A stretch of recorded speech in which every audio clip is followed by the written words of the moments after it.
Hello friends and welcome to med project medical lectures आणि मी तुमचा मित्र प्रशांत शिंदे आपल्या एका नवीन व्हिडिओमध्ये तुमचं सर्वांचं स्वागत करतोय.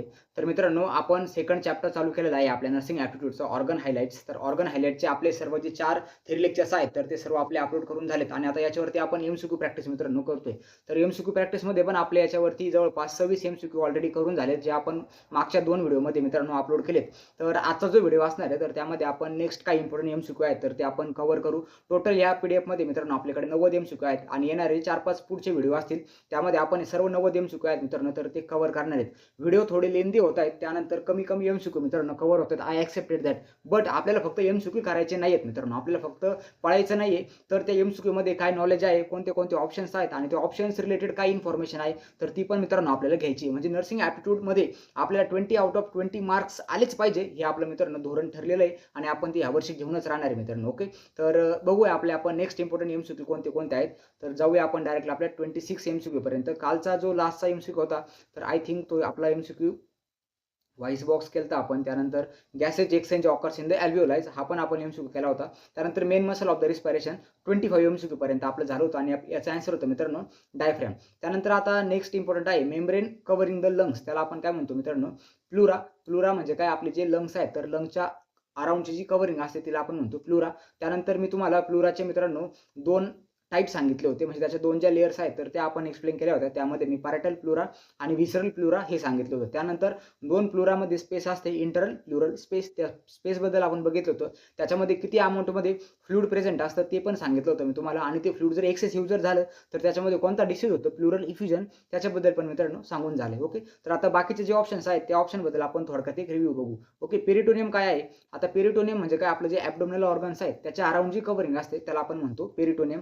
त्यानंतर पेरिकार्डियम म्हणजे काय, आपल्या हार्टच्या अराउंड जे कव्हर असतं त्याला आपण म्हणतो पेरिकार्डियम. आणि मेनिंजिस म्हणजे काय हे तुम्ही मला कमेंट सेक्शनमध्ये सांगणार. मेनिंजिस काय असतं, मेनिंजिस किती असतात, त्यानंतर मेनिंजिसचं फंक्शन काय असतं. तर आजच्या व्हिडिओचा हा आपला फर्स्ट एमसीक्यू असणार आहे, ज्या एमसीक्यूचा आन्सर दिल्यानंतर तुम्हाला एक टेस्ट सिरीज मित्रांनो सॉल्व्ह करायला भेटेल. ओके, कालच्या लेक्चरमध्ये पण मी 4-5 एमसीक्यू सांगितले होते, असे तुम्हाला क्वेश्चन दिले. तर आजच्या लेक्चरमध्ये पण मी तुम्हाला असे 4-5 क्वेश्चन देणार आहे. या क्वेश्चनचे आन्सर तुम्हाला कमेंटमध्ये करायचे आहेत आणि जो विद्यार्थी चांगल्या पद्धतीने सर्व क्वेश्चनचे आन्सर देईल तर त्या विद्यार्थ्याला आपण एक मॉक टेस्ट मित्रांनो सॉल्व्ह करण्यासाठी देणार. ओके, आणि प्रत्येक वीकमध्ये असे आपण 2 स्टुडंट काढणार जे सर्व आपण वीकमध्ये टाकलेल्या व्हिडिओचे चांगल्या पद्धतीने आन्सर देणार. तर त्या पर्टिक्युलर स्टुडंटला आपण काय करणार मित्रांनो 2 मॉक टेस्ट आपण त्याला सॉल्व्ह करायला देणार. म्हणजे असे 2 स्टुडंट असतील, एक आपण त्यांना मॉक टेस्ट देऊ. तर नेक्स्ट वीकमध्ये तुम्हाला संडेला ते नावं जे आहेत तर ते आपण अनाऊन्स करू. तोपर्यंत तुम्हाला कमेंट्स करायचे आहेत. कालच्या व्हिडिओला अजूनपर्यंत एका पण स्टुडंटने कमेंट केलेली नाही आहे. ओके, तर जे विद्यार्थी ते व्हिडिओ बघतील तर त्यांनी त्याला लवकरात लवकर मित्रांनो कमेंट करायची. ओके, तर मेम्ब्रेन कव्हरिंग द लंग्स त्याला आपण काय म्हणतो मित्रांनो प्लुरा. हे आपलं आन्सर आहे, आन्सर इज अ बी. त्यानंतर oxygen enters at the dash dash.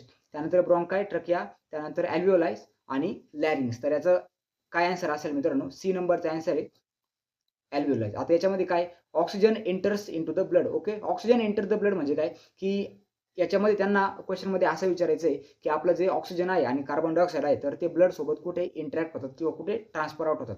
तर अशा पद्धतीने आपलं हे अल्व्हिओलाइज असतात आणि अल्व्हिओलाइजच्या साईडनं हे अशा पद्धतीने आपल्या व्हेसल प्रेझेंट असतात. तर व्हेसलमधून काय होते, व्हेसलमधून CO2 जो आहे तर CO2 आपल्या अल्व्हिओलाइजमध्ये जातो आणि अल्व्हिओलाइजमधून ऑक्सिजन जो आहे तर ऑक्सिजन कशामध्ये येतो तर तो येतो आपल्या व्हेसल्समध्ये. ओके, तर ऑक्सिजन एंटर्स ब्लड ॲट, तर याचा आन्सर करणार आहे अल्व्हिओलाइज. त्याला आपण काय म्हणतो, आपली जी ट्रान्सफरची मेम्ब्रेन आहे तर ती ट्रान्सफरची मेम्ब्रेन पण आपण अल्व्हिओलाइजला असं आपण त्याला म्हणतोय. त्यानंतर नेक्स्ट इम्पॉर्टंट क्वेश्चन आहे आपल्या डायजेस्टिव्ह सिस्टमवरचा. Which structure prevent the food entry into the trachea. आणि हा 5 स्टार क्वेश्चन आहे मित्रांनो, याच्यावर स्टार करून ठेवतो मी. तर ओके, हा इम्पॉर्टंट क्वेश्चन आहे. हा तुम्हाला बायोलॉजीमध्ये पण विचारला जातो की आता आपण जे खातोय, आता खाताना आपण कसं असतं, आपलं जी ओरल कॅव्हिटी आहे तर ओरल कॅव्हिटीचे 2 ओपनिंग्स असतात बघा. ही आपली ओरल कॅव्हिटी फॉर एक्झाम्पल आणि वरतून आपली ही नेझल कॅव्हिटी. एक मिनिट, थोडी रॉंग डायग्राम तयार झाली. अशा पद्धतीने एक पर्सन आहे, हे त्याचं नाक आणि इकडे त्याची ही ओरल कॅव्हिटी आहे. ओके, आणि हा त्याचा डोळा. ओके, तर आपली ही नेझल कॅव्हिटी, इकडे ही ओरल कॅव्हिटी. तर ही नेझल कॅव्हिटी अशा पद्धतीने आहे.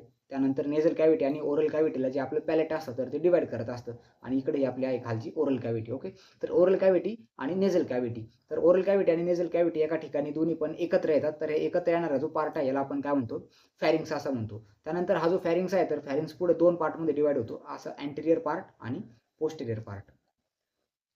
ओके.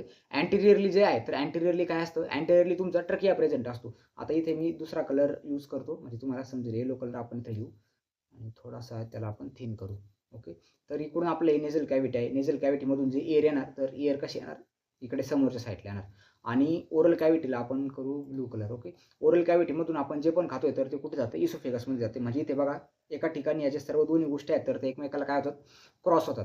जे आपलं ट्रकिया आहे, ट्रकिया आपला समोरच्या साईडने प्रेझेंट असतो आणि इसोफेगस जे आहे, तर ते मागच्या साईडने प्रेझेंट असतो. आता क्वेश्चनमध्ये काय विचारायचं आहे त्यांना, which structure prevent the food entry into the trachea. आता ट्रकिया समोरच्या साईडला आहे, बट आपण खाल्यानंतर ते सगळं आपलं पोस्टेरियर साईडला जाते. ते अँटिरियरली ट्रकियामध्ये जाऊ नये, तर त्यासाठी काय प्रेझेंट असतं, तर त्याचा आन्सर काय मित्रांनो, जे आपलं इपिग्लॉटिस आहे, तर इपिग्लॉटिस प्रेझेंट असतं आणि इपिग्लॉटिसचं काम काय असतं, की ट्रकियामध्ये फूडची एंट्री होऊ नये ती प्रिव्हेंट करण्याचं काम आपल्या इपिग्लॉटिसचं असतं. ओके.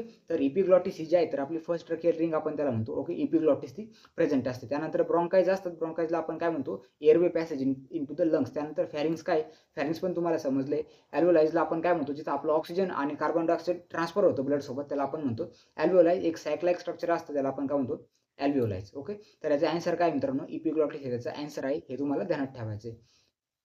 त्यानंतर नेक्स्ट इम्पॉर्टंट क्वेश्चन आहे, respiratory system mainly helps in the dash dash. Nutrition, त्यानंतर एक्सक्रिशन, त्यानंतर रिस्पायरेशन आणि सर्क्युलेशन. आता याच्यामध्ये बघा, एक्सक्रिशन हे पण रिस्पिरेटरी सिस्टमचं फंक्शन आहे आणि रिस्पायरेशन हे पण फंक्शन आहे. त्यानंतर सर्क्युलेशनमध्ये ती ॲक्सेस करत असते किंवा ॲसेसरी म्हणजे हेल्प करत असते. तर इम्पॉर्टंट याच्यामध्ये फंक्शन आहे, याच्यामध्ये विचारलं आहे mainly helps in to the. Okay. तर त्याच्यामध्ये काही रिस्पायरेशन जे आहे, तर रिस्पिरेटरी सिस्टमचं मेन फंक्शन कोणतं आहे आपलं, रिस्पायरेशन हेच त्याचं इम्पॉर्टंट फंक्शन आहे, ज्यामध्ये CO2 आणि O2 हे इंटरचेंज होत असतात. त्यानंतर नेक्स्ट इम्पॉर्टंट क्वेश्चन आहे, diaphragm movement in the diaphragm movements helps in the dash dash. डायफ्रॅमची जी मुवमेंट्स आहेत, तर ती कशामध्ये हेल्प करते, तर ते आपल्या ब्रिदिंगमध्ये हेल्प करत असते. ब्लड फ्लो जे आहे, तर ब्लड फ्लोमध्ये आपलं हार्ट आणि व्हेसल्स काम करतात. त्यानंतर फिल्ट्रेशन ते आपल्या किडनीचं फंक्शन आहे. त्यानंतर डायजेशन हे आपल्या GIT ट्रॅकचं फंक्शन आहे. अशा पद्धतीने आपण नेक्स्ट 10 इम्पॉर्टंट MCQ केले आपल्या रिस्पिरेटरी सिस्टम. तर मित्रांनो, आपला नेक्स्ट जो टॉपिक आहे, त्यामध्ये आपण डायजेस्टिव्ह सिस्टमचे आता 10 इम्पॉर्टंट MCQ बघू. रिस्पिरेटरी सिस्टमचे झालेत आपले.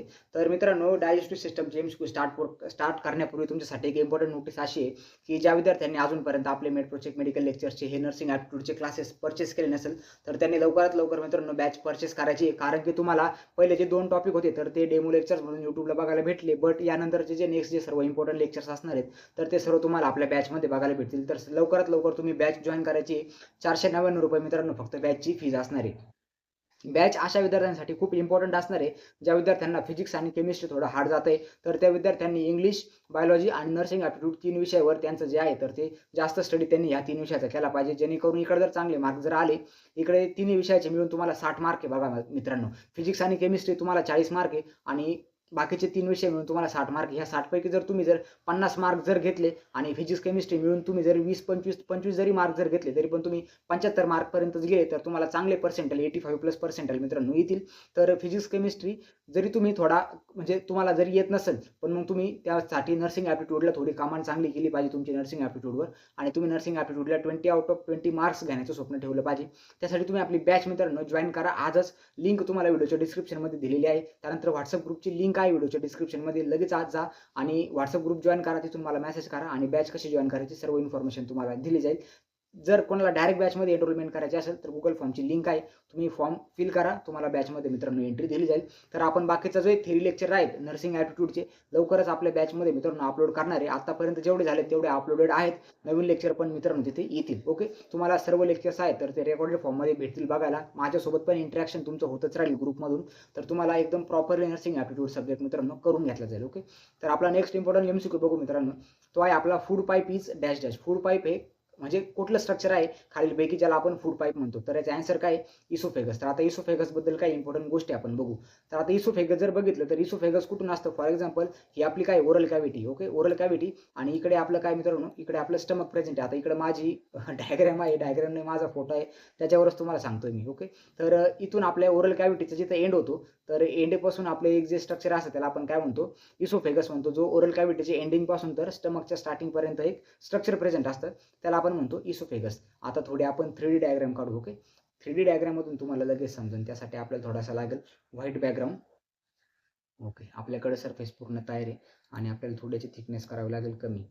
ओके. तर आता आपण ओरल कॅव्हिटी काढू सर्वात पहिले. इकडून हा आपला एक हँडसम पर्सन, त्याचं हे नाक आणि त्याची ओरल कॅव्हिटी. ओके, आणि त्याचा हा डोळा. ओके, तर आता ही जी ओरल कॅव्हिटी, तर ओरल कॅव्हिटी अशी इकडं खाली कंटिन्यू असते ओरल कॅव्हिटी. ओके, ही झाली आपली ओरल कॅव्हिटी. त्यानंतर इकडे नेझल कॅव्हिटी आहे. नेझल कॅव्हिटीचे जाऊ द्या, आता ते तुम्हाला स्ट्रक्चर समजले असेल की आपलं ट्रकिया आणि इसोफेगस कसे एकमेकांना क्रॉस करतात. तर इथं जिथं आपलं जे फॅरिंग्स आहे, फॅरिंग्सचा एंड होतो आणि इकडे खाली काय आपलं इकडे खाली असतं स्टमक. आता स्टमकला इकडे जागा नाही राहिली आपल्याकडे, तर इकडे जे शेपचं आपलं स्टमक. तर हा जो मधला सर्व जो पार्ट आहे, या पार्टला आपण काय म्हणतो, इसोफेगस म्हणतो. आणि इसोफेगसची तुम्हाला लोकेशन जर विचारलं तर हे अँटिरियरली प्रेझेंट असतं की पोस्टेरियरली प्रेझेंट असतं. तर इसोफेगस कुठे असतं, पोस्टेरियरली प्रेझेंट असतं. अँटिरियरली आपलं जे ट्रकिया आहे, तर इकडं असा ट्रकिया आपला अँटिरियरली इकडे ट्रकिया प्रेझेंट असतो. हा अँटिरियर ट्रकिया आणि पोस्टेरियर जे आहे तर ते इसोफेगस. ओके, तर अशा पद्धतीने ही डायग्राम आहे. समजलं असेल आय थिंक तुम्हाला. 3D डायग्राम आहे आपली प्रो लेवलची.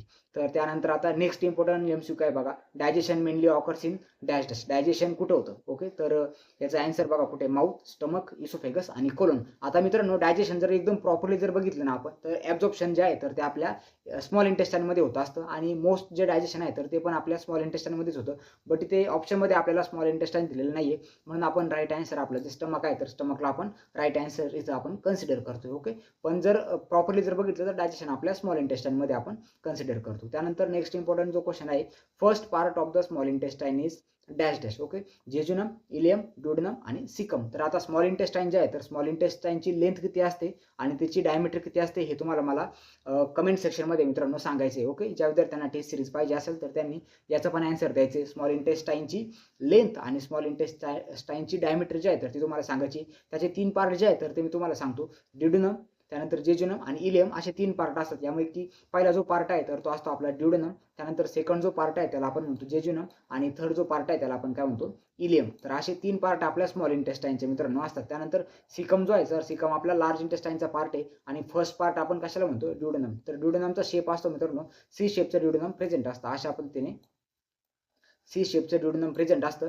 इकडे ही जे सी शेपचं जे ही जी कॉन्केव्ह सरफेस आहे तर इथून आपलं पॅनक्रियाज असं प्रेझेंट असते या सी शेपमध्ये. ओके, त्यानंतर इकडे पॅनक्रियाटिक डक्ट असते, इकडे वरतून आपलं गॉल ब्लॅडर आहे, गॉल ब्लॅडरमधून येणारी बाईल डक्ट असते, इकडे ही सेकंड पार्ट ऑफ द ड्युडेनममध्ये ओपन होते. ओके, त्यानंतर आता 34 नंबरचा क्वेश्चन आहे आपला, absorption of the nutrients mainly occurs in dash dash. जे आपले न्यूट्रिएंट्स आहेत तर ते कुठून मेनली ॲब्झॉर्ब होत असतात. तर आपण 3 पार्ट बघितले स्मॉल इंटेस्टाईनचे, ड्युडेनम, त्यानंतर जेजुनम आणि त्यानंतर इलियम. तर आपलं जे मेनली जे ॲब्झॉर्प्शन आहे तर ते आपल्या second part of the small intestine that is the jejunum. तर जेजुनम मधून आपलं होत असत. राईट आन्सर याचं मित्रांनो बी आहे. ओके, त्यानंतर कोलन म्हणजे काय, आपण लार्ज इंटेस्टाईनला कोलन म्हणतो. इलियम आपला हा सेकंड लास्ट पार्ट आहे आपला स्मॉल इंटेस्टाईनचा. त्यानंतर ड्युडेनम आपला फर्स्ट पार्ट आहे स्मॉल इंटेस्टाईनचा, ज्याचा शेप कसा असतो, सी शेप असतो. ड्युडेनममध्ये कशाचं मेनली ॲब्झॉर्प्शन होतं, तर ते फॅट जे आहे तर फॅटचं इमल्सिफिकेशन आपल्या ड्युडेनममध्ये होत असतं. त्यानंतर ड्युडेनममध्ये कशाची ओपनिंग असते, तर इथं जी ओपनिंग आहे त्याच्यामध्ये आपलं बाईल डक्ट आणि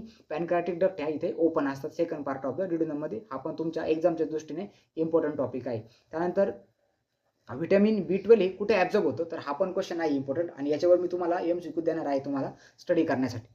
ओके, व्हिटॅमिन B12 जो आहे तर तो कुठे ॲब्झॉर्ब होतो, ड्युडेनम, जेजुनम, इलियम आणि स्टमक. तर हा ॲब्झॉर्ब कुठे होतं मित्रांनो, तर जे इलियम आहे, इलियमला आपण काय म्हणतो, स्मॉल इंटेस्टाईनचा लास्टचा पार्ट त्याला आपण काय म्हणतो, इलियम. तर इलियममध्ये व्हिटॅमिन B12चं ॲब्झॉर्प्शन होत असतं.